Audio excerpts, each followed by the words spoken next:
Балалар, әдебиетті оқудан бүгінгі біздің тақырыбымыз аңдар да сөйлейді. Біз сабақты бастамас бұрын, мынау өлең жолдарына мән берейік. Ағаш басында тиін, тауып қуыс иін, жасап алыпты ін. Ескен Елубай. Ендеше өлең не туралы айтылған? Өте дұрыс айтасыңдар. Яғни ағаштың басында тиін, тауып қуыс иін, жасап алыпты ін. Ендеше иін дегеніміз не екен болар? Иін дегеніміз ағаштың, бұтақтың иілген жері екен. Түсінікті ме балалар? Ендеше келесі тапсырмамызға өтейік.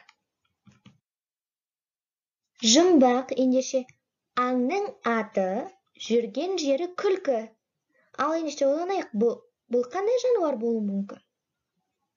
Жүрген жері күлкі, өте қу, айлакер жануар. Иә, дұрыс айтасыңдар балалар. Түлкі. Ендеше біздің бүгінгі тақырыбымыз түлкі мен тиін туралы болмақ.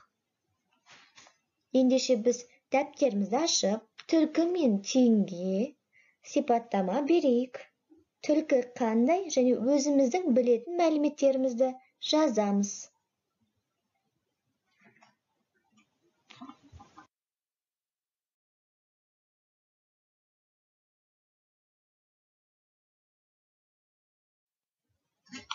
Ендеше біздің бүгінгі тақырыбымыз түлкі мен тиін мысалы.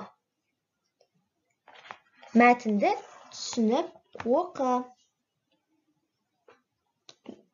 Кездесіп қап қиырда түлкі айтты: тиін-ау, 99 айлам бар, сенің жайың қиын-ау.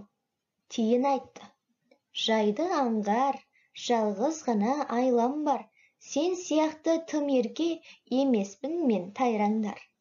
Олар сөйтіп тұрғанда қасқыр жетті бұл маңға, тиін талға өрмелеп, түлкі қалды тырбаңдап.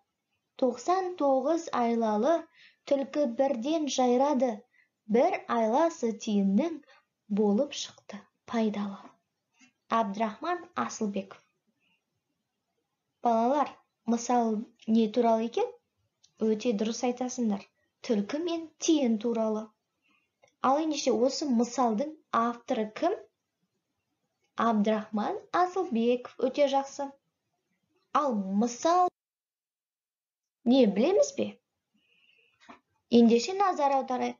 Мысал дегеніміз қысқа оқиғалы шығарма. Мысалдың кейіпкерлері аңдар, құстар, жануарлар, өсімдіктер болады. Мысалда кемшіліктер сыналады. Ақыл кеңес айтылатын қорытынды ой болады.